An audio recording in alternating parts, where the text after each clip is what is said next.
Yang empat, nah pertanyaan sperma suci pakan wajib manu, sedangkan air kencing najis tidak wajib mandi. Ya, dari tiga mawar di menu.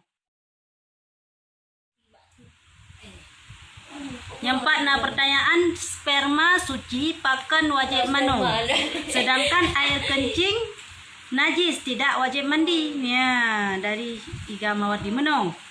Pakan itibit mani gepu wajib manu oleh Allah, sedangkan nyo najis tapi hana pun wajib manu. Karena itibit maninyo adalah jud dengan sebab jihnya jud kurung berhadas besar. Walaupun maninyo suci, yang suci mani, tapi dengan sebab itibit nyo kagak wajib manu ada ji. Kagak wajib untuk hana suci mani, hana suci manusia. Yang sempurna gepu istimewa manusia oleh Allah. Gepu gepegah dalam sebuah hadis yang bahwa spermanyo suci pakan suci nyentuh pukun derajat manusia. Manusianya kan najis suci. Yang bermakna manusianya suci kan najis. Jadi pakan teman baik gitu gahana aku wajib manu karena nyo najis yang kekalan ji yang najis. Sedangkan wate tibiji nyo hadas. Ya, beda hadas dengan najis.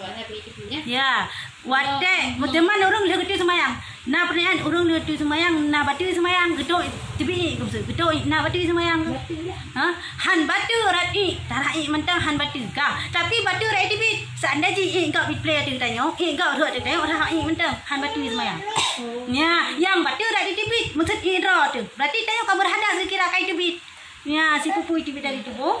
Ya, si pupu itibit dari tubuh. Tayo ka berhadas kira. Mia itibit itibit gentut nyo hadas kecil. Ya, sedangkan itibit mani nyo kira hadas besar. Dengan sebabnya getanya wajib kepuyu pemano oleh Allah. Walaupun suci gede. Walaupun mani nyo suci.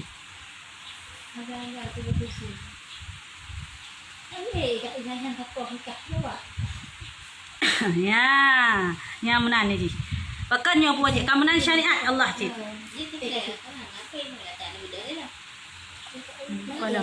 Yang cara ikaw man. Kah?